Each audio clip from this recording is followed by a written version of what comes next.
zamknęli nas. Po prostu zamknęli cały obiekt. To dla was nie jest biznes. Zabrakło nam prawie miliona. Pracujemy nie tylko z ciałem, ale też... Chodziliśmy z ulotkami. Tam daleko widzieliście jakiś cel. Program terapeutyczny w formie takiego pobytu, turnusu. Ja teraz jadę do swojego ośrodka. Nie zatrzymaliście się, mimo że... Trochę brakło kasy. Wszechświat nam po prostu sprzyjał. Pieniądze, trzeba zdobyć pieniądze, więc... Rachunek za gaz miesięczny z poziomu 4000 wzrósł do... Ta skuteczność naszej pracy jest coraz lepsza. Niewiadomych było bardzo, bardzo dużo. Szczęście sprzyja tym, Jest tu najmniej przemysłu, są świetne góry, dużo jest lasów. Fizjoterapeuci w ogóle nieperspektywiczny zawód. Dołącz do przygody, w której zadbasz o swoje zdrowie. Poznaj partnerów naszego kanału. Hemp King, Biozdrowy i Biowen. Odkryj produkty konopne, zdrową żywność z czystym składem i suplementy diety bez zbędnych dodatków. Linki do naszych partnerów znajdziesz w opisie pod filmem.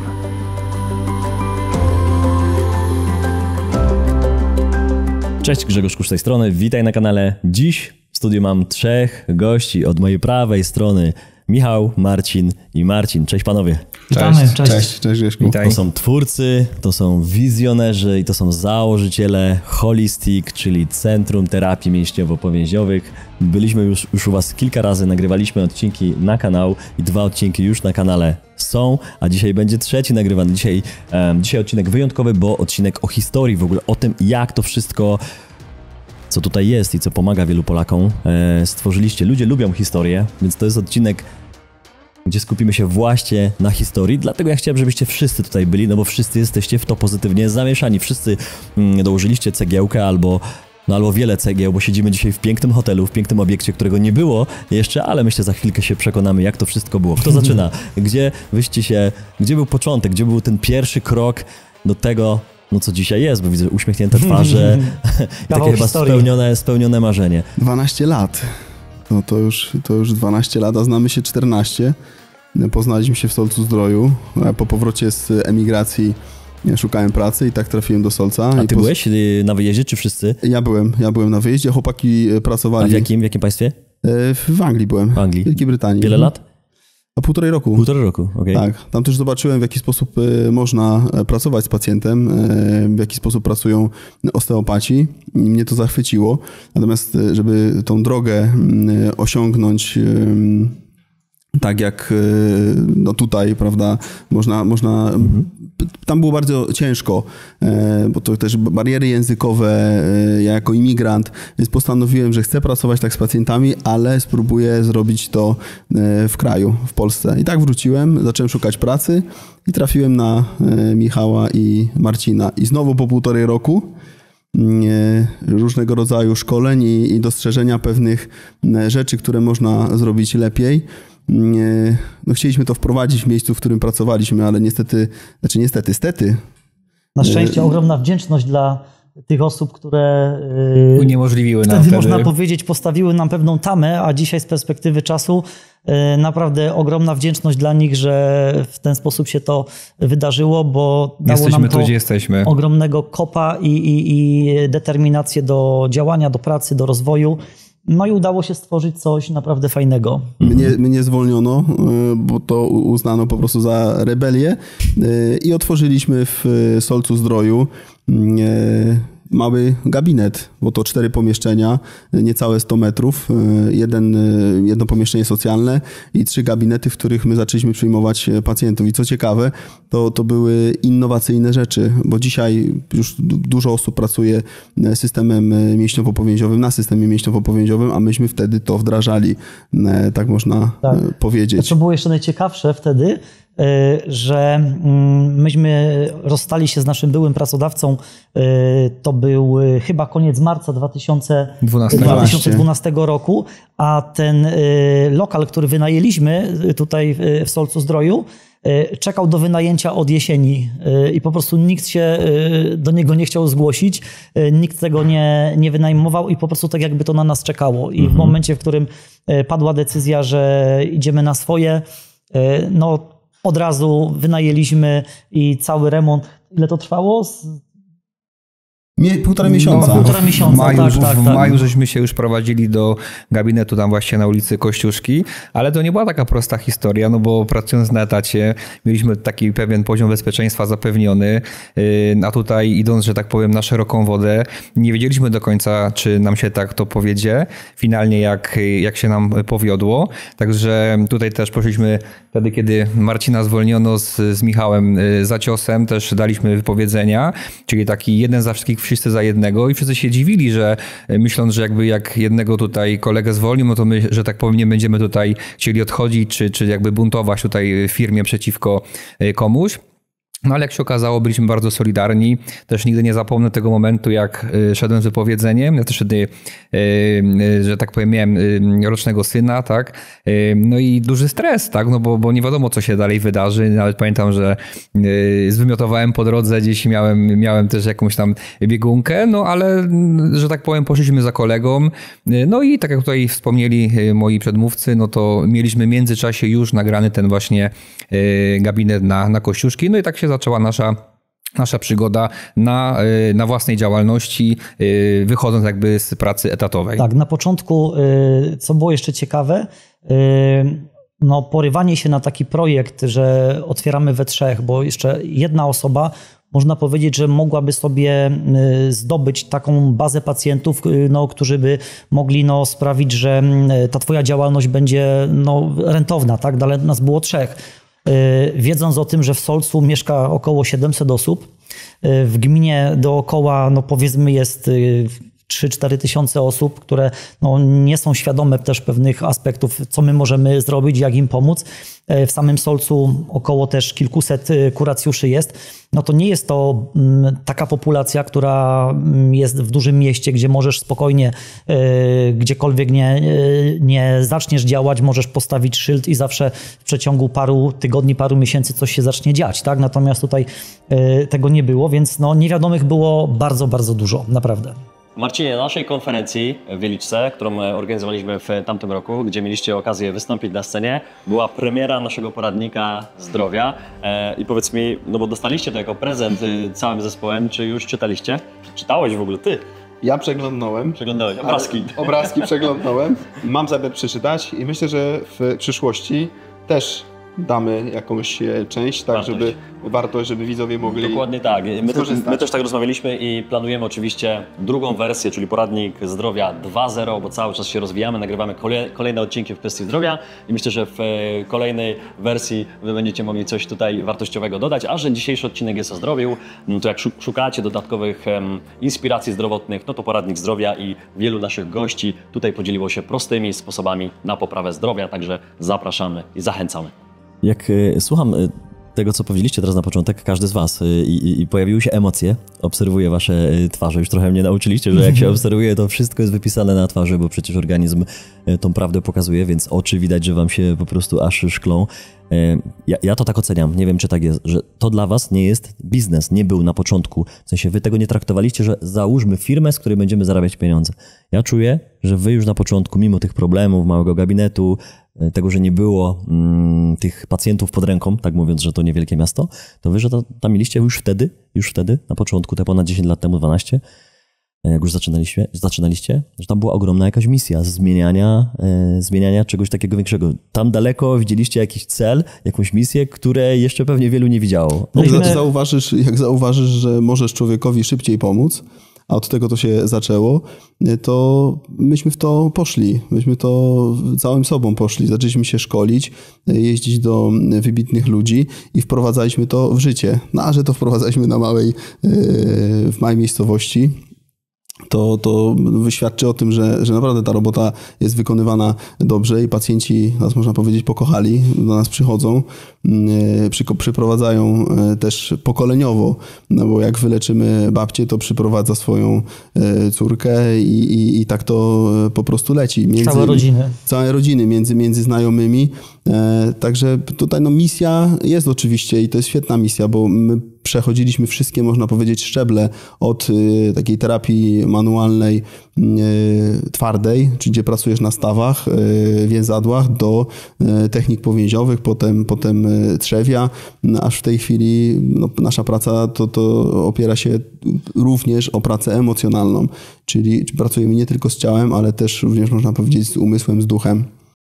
Tak jest. Wracając do tego twojego pytania, że była to dla nas misja, no to historia tych naszych szkoleń od 10 roku właśnie miała też w swoim ujęciu nauki powięziowe. Także zdobywając tą wiedzę, wiedzieliśmy, że ta skuteczność naszej pracy jest coraz lepsza, no ale jak z tym wyjść do klienta było, do naszego pacjenta? Także stąd z Marcinem, żeśmy też taką inicjatywę zrobili, że robiliśmy darmowe badania fizjoterapeutyczne, zapraszaliśmy ludzi tak naprawdę z ulicy, chodziliśmy z ulotkami, jeździliśmy do szkół, jeździliśmy do Buzka, do parku zdrowego, żeby ludzi zachęcić. Nawet byliśmy u jednego ortopedy, żeby tutaj jakąś współpracę z nim nawiązać, no ale finalnie tam do końca się nam to nie udało, ale byliśmy cały czas zdeterminowani, bo wierzyliśmy, że ta terapia jest skuteczna, no i skoro ona działa, to trzeba to ludziom pokazać, trzeba to ludziom dać. Widzieliśmy to na szkoleniach, tak, bo tutaj ukłony naprawdę do naszych wszystkich nauczycieli, gdzie widać było naprawdę, że któryś z nas nawet na szkoleniu, kiedy miał ból pleców,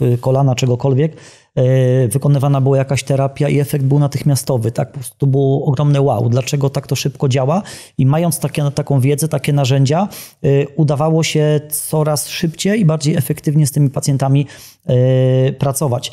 Co jest też ciekawe, na początku pracowaliśmy pod jednym szyldem, ale każdy był na swojej własnej działalności, bo też chcieliśmy zobaczyć, jak nam się będzie współpracować. Tak? Czyli nie od razu zakładaliśmy spółkę, bo wiadomo, mówią jaskółki i tak dalej. Znamy to przysłowie. Trzeba było się poznać. Więc trzeba było się poznać, tak. Pewne takie choroby wieku dziecięcego przeżyć, więc myśmy na swoich działalnościach byli przez półtora roku, tak. I po 1,5 roku owocnej współpracy, bo okazało się, że po 1,5 roku nasze grafiki były już pełne. I to nie na zasadzie, że na tydzień do przodu, tylko to już były tygodnie, miesiące do przodu, więc naprawdę tych pacjentów było już bardzo dużo. No i co jest ciekawe, założyliśmy spółkę.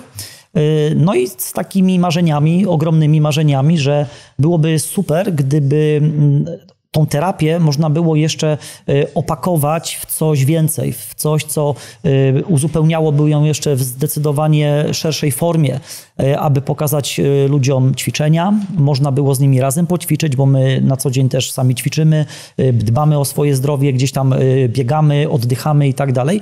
I powstała ta koncepcja, pamiętam jak pierwszy raz rozmawialiśmy, mówię, chłopaki, jakby się tak udało coś takiego zbudować, żeby był i hotel, żeby się można było przespać, zjeść, ale wdrożyć pewien program terapeutyczny w formie takiego pobytu, turnusu takiego.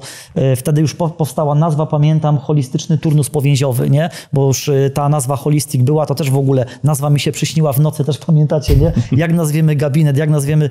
Mówię, dobrze, zostawimy to, może rano się coś w głowie pojawi. I w nocy właśnie się... Ta nazwa mi przyśniła, pamiętam. Tak. Jak ja jeździłem do Solca, bo w tej chwili mieszkam obok Solca, ale jak jeździłem do pracy, do gabinetu, to wyjeżdżam tutaj z lasu pobliskiego i cały ten teren właśnie, gdzie stoi w tej chwili ten budynek, widziałem. I tak sobie marzyłem, mówię, kurczę, ja będę jeździł teraz ja teraz jadę do swojego ośrodka i w głowie mi się to cały czas tam układało. W jaki sposób to zrobić, żeby mieć właśnie takie miejsce, gdzie będzie można robić to, o czym Michał powiedział. Czyli jak kompleksowo zająć się pacjentem od A do Z. Także ta wizja się już narodziła w naszych głowach. Wtedy jeszcze na Kościuszki, jak pracowaliśmy, no wiedzieliśmy, że ilość pacjentów, chętnych osób do skorzystania z tej terapii jest coraz więcej. Stąd zaprosiliśmy do współpracy pierwszych naszych fizjoterapeutów, kolegów, wtedy Damiana, Daniela, chyba twojego Krzysztofa, Michała też później. No było po kolei ci terapeuci, którzy z nami współpracują sukcesywnie, bo już my jakby własnymi rękami nie byliśmy w stanie nadążyć za ilością osób, które się do nas zgłaszały, więc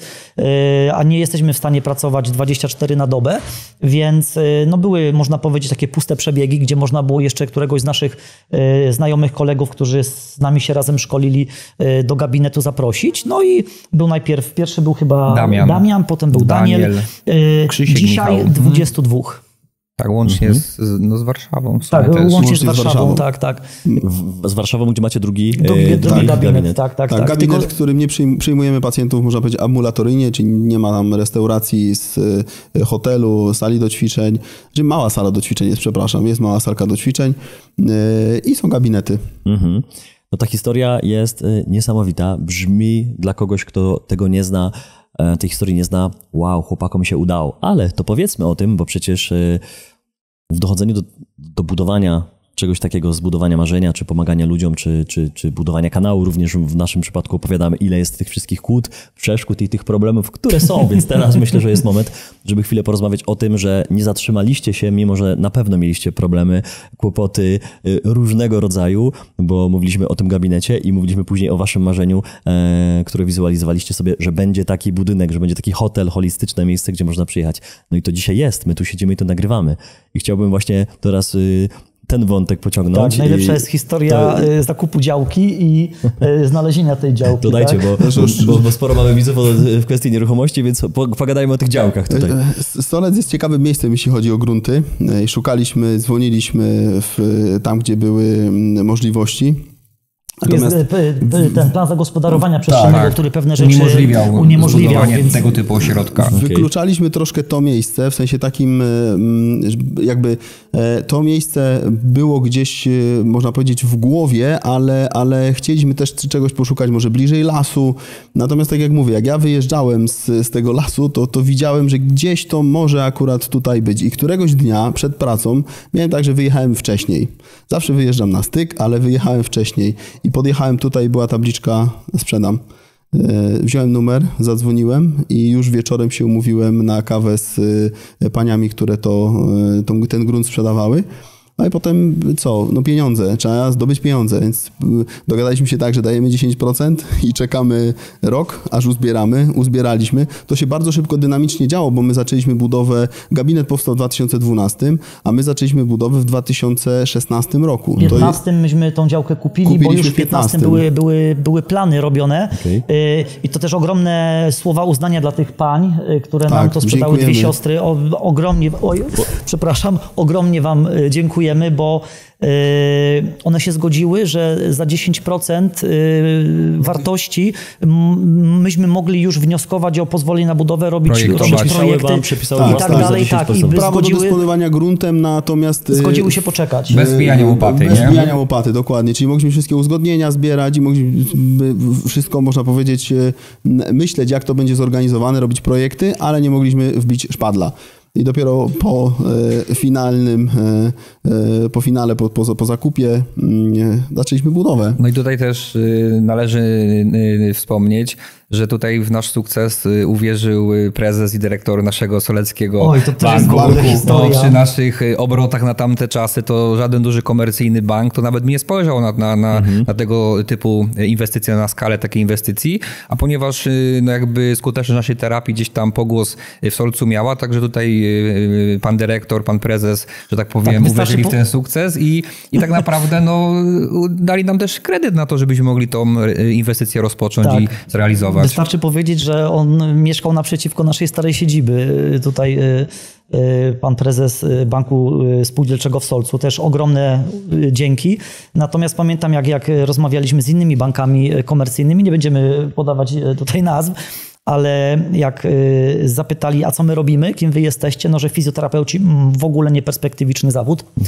Dostaliśmy odpowiedź i gdybyście byli lekarzami, no to co innego, to byśmy mogli dyskutować, ale jako fizjoterapeuci to nie rokujecie, więc raczej stopa zwrotu marna. Czyli nie dało się w żaden sposób sprawdzić, można powiedzieć, czy będzie to rentowne za 5-10 lat, a no jak się okazuje, jeżeli idziesz w innowacje i jeżeli masz cel i chcesz pomóc i przekazać ludziom jak najwięcej, to da się to zrobić. Wszechświat nam po prostu sprzyjał. Ale tak, to się często mówi, że szczęście sprzyja tym, którzy działają, szukają rozwiązań, nie narzekają, albo narzekają w głowie, ale mówią i tak pójdę, i tak to zrobię. Przykład działki, którą kupiliście za 10% wartości, wiadomo, kupiliście ją za 100% wartości, ale mieliście możliwość zarezerwowania tej działki dla siebie za 10% pieniędzy, które w danym momencie mieliście. Później prezes banku, który zaufał i mimo wszystko chciał z wami rozmawiać, a inne banki was, mówiąc kolokwialnie, olały, więc naprawdę wszystkie te działania sprawiły do tego, że zaczęliście działać, ale dalej pojawił się, dzisiaj rozmawiałem z Marcinem i on trochę opowiadał, że to nie był koniec kłopotów i finansowych i tych wszystkich rzeczy, a wyście się i tak nie poddali. Opowiedzcie o tym, bo to jest bardzo, nie że ciekawe, ale inspirujące dla tych ludzi, którzy przy pierwszych kłopotach, nie tylko finansowych, ale często mówią, to widocznie nie jest dla mnie, jeśli tu mam taki kłopot i kończą mi się pieniądze albo pojawia jakiś problem, to ludzie rezygnują, a wyście nie zrezygnowali, poszliście dalej. Wiesz, Michał wtedy to był czas, kiedy zaczął uczyć się na instruktora metody manipulacji powięzi, więc można powiedzieć, był troszkę wyłączony z budowy i my z Marcinem ogarnialiśmy to. Marcin od strony technicznej, ja bardziej od załatwiania różnych urzędowych rzeczy, załatwiania materiałów kontrahentów. Tak się podzieliliśmy. Natomiast oczywiście w którymś momencie trochę brakło kasy. I jak brakło tej kasy, a już byliśmy przed otwarciem, to musieliśmy wspomóc się też gdzieś podkredytować z jakiejś strony, ale już nie spółkowej, osobistej. Tak, żeby to najzwyczajniej otworzyć. To było tak, pamiętasz Marcinku, że mieliśmy hotel jeszcze w stanie deweloperskim, a na koncie zostało 20 000, tak? A myśmy mieli oddawać hotel do użytku i tak naprawdę zabrakło nam prawie 1 miliona na tamte czasy. No i wtedy żeśmy się wspomogli tymi takimi kredytami jakby indywidualnymi i wszystko dopompowaliśmy. No ja też dzięki temu, że właśnie dzięki trochę chłopakom też, bo oni mnie tutaj zmotywowali, żeby zostać tym instruktorem metody manipulacji powięzi. Więc w międzyczasie ja już zacząłem prowadzić te szkolenia, gdzie też jakieś tam całkiem sensowne pieniądze były, więc można powiedzieć, że praktycznie 1,5 roku prowadzenia szkoleń tych pieniędzy włożyłem tutaj w tą firmę. Bo tak? myśmy oprócz tego, że budowaliśmy to nie trzeba zapominać o tym, że myśmy pracowali cały czas w gabinecie. Chodziliśmy na 8 do gabinetu, wyjeżdżaliśmy o godzinie 18-19 z gabinetu, przyjeżdżaliśmy tutaj. Różne rzeczy trzeba było sprawdzić. Najwięcej tutaj Marcin, bo ja mieszka ze względu, na miejscu. że mieszkałem, koledzy wtedy jeszcze jeździli do swoich domów, do Kazimierzy. Ja miałem i 50 kilometrów do Solca, Marcin miał 40. Okay. I ty ogarniałeś to na miejscu. Tak. Znaczy tutaj też 2 lata wcześniej też zbudowałem dom. No i na przykład Krzysiu Pietrzyk, tutaj nasz przyjaciel już obecnie, nam zbudował, że tak powiem, całą konstrukcję tej beczki tak zwanej. Tak, jego znajomy zbudował nam dach. Mój przyjaciel robił nam wykończeniówkę. Tutaj Marcina znajomy załatwił okna. Tak. No i taką metodą gospodarczą tak naprawdę każdy przyłożył cegiełkę do tego, żeby tą naszą wizję, ten nasz cel spełnić. I naprawdę... Nasz pacjent sprzedawał nam kostkę brukową, sprzedawał nam cegły i tak dalej, więc też mogliśmy liczyć na jakieś takie rabaty. Kontakty rodzą kontrakty, tak? Wiemy o tym. Metoda gospodarcza w takiej naprawdę szeroko rozumianej skali, bo wszystko sprawdzaliśmy dokładnie, gdzie można kupić taniej, ale gdzie można kupić dobry produkt, tak żeby to miało też jakość oczywiście. Byłeś w pokoju, czy w ogóle byłeś w obiekcie, widzisz, że te materiały to nie jest, jak to się mówi, jakaś akademicka tandeta, tylko rzeczywiście czy wykładziny, czy tapety, wszystko jest dobrej jakości, żeby to też wyglądało i przede wszystkim służyło przez lata. Tak, i dzisiaj tu siedzimy i ta historia się tu jeszcze nie kończy, bo chciałbym jeszcze wrócić. Zobaczcie, kiedy skończyliście i obiekt oddaliście jako gotowy? W maju 2018 roku. 18. I siedzieliśmy ostatnio w jacuzzi i rozmawialiśmy o tym, że już myśleliście, że się rozkręcacie, budynek jest otwarty, wszystko działa i nagle przychodzi pandemia. Tak, to był marzec 2020. Ja się cieszyłem, bo wtedy miała być pierwsza, można powiedzieć, wypłata z firmy. I słuchaj, zamknęli nas. Po prostu zamknęli cały obiekt. To chyba 12 marca, jak dobrze 14 połowa miesiąca. Tak, i przyszedł mail, że proszę zamknąć i to powiem ci, że to było... Co mieliście wtedy w głowie, że to już... Mocne to było. To było to jedno z mocniejszych przeżyć, przez cały ten czas, do chyba połowy kwietnia, czy nie do końca kwietnia, kiedy w maju dopiero po weekendzie majowym wrócili. Bo nam pozwolili, w centrum medycznym mogło zacząć funkcjonować. Ale hotel i restauracja jeszcze nie. Nie, tak, i to było straszne, bo wiedzieliśmy, że jeśli nie zrobimy czegoś, nie wymyślimy czegoś, to po prostu nie zdamy rady. pomijając to, że dostaliśmy jakieś tam pieniądze z subwencji, ale to jakby na utrzymanie tego obiektu, tylu ludzi, którzy tutaj pracują. To było tylko zatkanie tej takiej chwilowej czkawki. Ale koszty stały cały czas, prawda? Opłaty, kredyty, gaz, prąd, no to cały czas to generowało jakieś koszty. I jak można powiedzieć, że no daliśmy radę, przyszedł rok 2021, wszystko się delikatnie dźwignęło i pod koniec 2021 podwyżki prądu i gazu, które były dla nas, no można powiedzieć, znowu zabójcze i znowu kolejna płacaliśmy na raty historia. Ten gaz, ten prąd. No wystarczy sobie uświadomić, że rachunek za gaz miesięczny z poziomu 4000 wzrósł do 17. No nawet 20 niekiedy. Tak, nawet było chyba ponad 20. To przedsiębiorcy wszyscy byli, bo przecież do nas też przychodzą przedsiębiorcy na leżankę i wszyscy żeśmy narzekali, że gospodarka może tego najzwyczajniej nie wytrzymać. Ale znowu daliśmy radę, jesteśmy tutaj, jest bardzo fajnie, jest bardzo dobrze. Zawsze gdzieś te pieniądze się znajdowały. To Oczywiście. też jest niesamowite, że im bardziej się o nie inaczej. Jak się martwiliśmy, to ich nie było. Jak odpuszczaliśmy temat i pozwalaliśmy sobie dać tą przestrzeń, dobrze, coś się na pewno wydarzy, coś się na pewno zadzieje, to nagle pyk i się pojawiały. No i jeśli sobie przypomnimy rok temu, kiedy Marcin, to też jest niesamowite, kiedy Marcin, jeden i drugi siedzieliśmy we trzech i była dyskusja na temat, co tu zrobić, żeby zwiększyć jakby ilość też właśnie osób, no bo dopiero po pandemii to wszystko rok temu zaczynało się budzić, odżywać na nowo, jak wyjść do ludzi, jak zainteresować, żeby ten hotel był pełny. Warszawę wtedy otworzyliśmy, ta Warszawa też na początku nie do końca się... No przez prawie rok to przynosiła straty. Dokładnie, więc co tu mamy zrobić? I Marcin wtedy, pamiętam, musimy do social mediów bardzo mocno, to tutaj nie ma... w ogóle nie było. Nie ma w ogóle opcji, musimy tu... No Marcin tu bardzo wizjonersko do tego podszedł, my z Michałem bardziej przelęknięci, że tak powiem, jak tutaj mówić, jak komentarze, odpowiadać na te komentarze, jak to w ogóle może być. No dzisiaj... Gdyby mi ktoś rok temu powiedział, że tu będę siedział z Grześkiem Kuszem, to bym po prostu się nakrył nogami chyba, naprawdę. To jest niesamowite, ale to właśnie Marcin u nas jest takim, powiedzmy, wizjonerem, on zawsze patrzy dalej niż inni. My go z reguły trochę musimy ściągać, żeby potem chodzić po ziemi i pewne rzeczy ogarniać, ale widzę, że przez ten rok się nam to wszystko fajnie wypłaszczyło, czyli ja odpuściłem mój lęk przed wyjściem do kamery, wyjściem ze swojej strefy komfortu, Marcin to samo, a on znowu zaczął się bardziej, można powiedzieć, kanalizować i być bardziej precyzyjnym i dzięki temu się udało to wszystko, tak? I dzisiaj przez to, że też poznaliśmy Ciebie, wyszliśmy do ludzi też z naszym kanałem, bo tutaj warto, myślę, tak wspomnieć, że również powołaliśmy taki twór, który się nazywa Akademia Świadomości Ciała, gdzie chcemy bardzo szeroko z edukacją wyjść do pacjentów, żeby pokazać, w jaki sposób oni sami mogą sobie pomóc, w jaki sposób mogą się podzielić pewnymi swoimi własnymi obserwacjami, tak żeby można było uświadomić jak największą grupę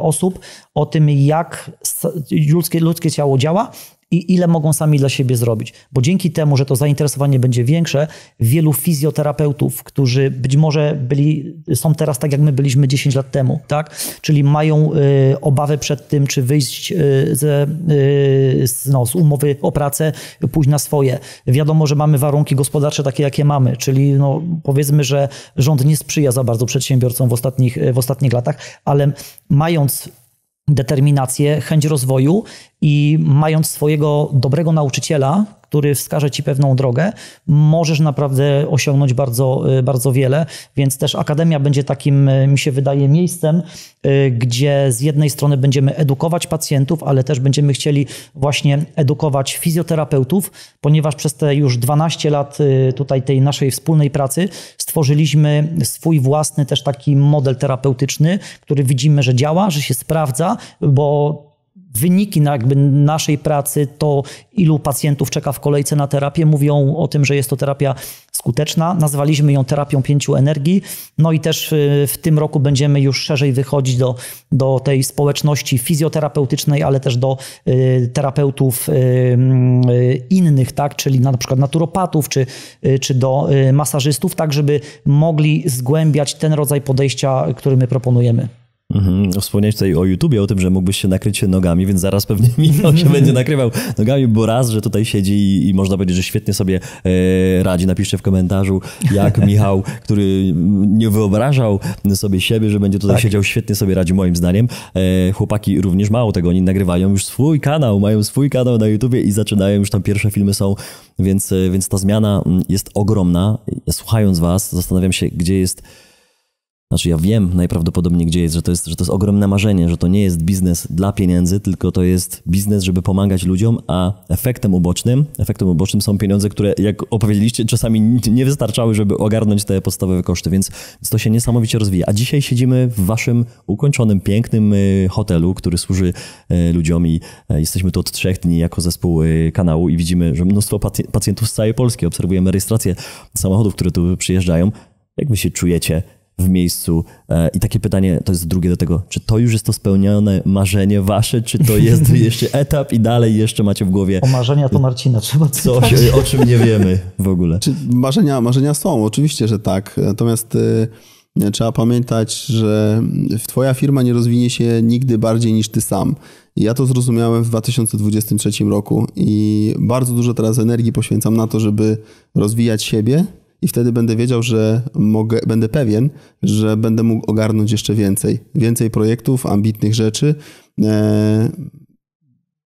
Także to jest powiem ci na przyszłe, myślę, 2-3 lata i tak jak Michał wspomniał o Akademii, też uważam, że przejdę w taki tryb być może nauczycielski i będę też mógł tą wiedzę swobodnie przekazywać. A co do naszych, można powiedzieć, budowlanych projektów, to oczywiście inwestowaliśmy też w grunty tyle, ile mogliśmy, tyle ile zostawało tych pieniędzy i mamy zrobiony projekt na rozbudowę tego hotelu. A to myślę, że gdzieś w przyszłości się zobaczymy. To po prostu zobaczymy. W szufladzie.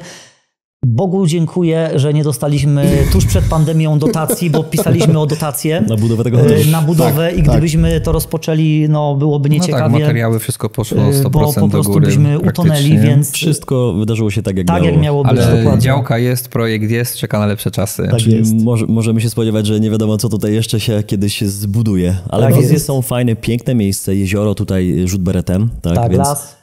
Piękne zachody słońca, bo kilka razy mieliśmy okazję oglądać. Tak, miejscowość uzdrowiskowa przede wszystkim, tak? Bez żadnego przemysłu tutaj dookoła, także czyste powietrze. I też woda siarczkowa, z której korzystają tutaj kuratusze z całej Polski. Rewitalizacja właśnie teraz zalewu jest zrobiona.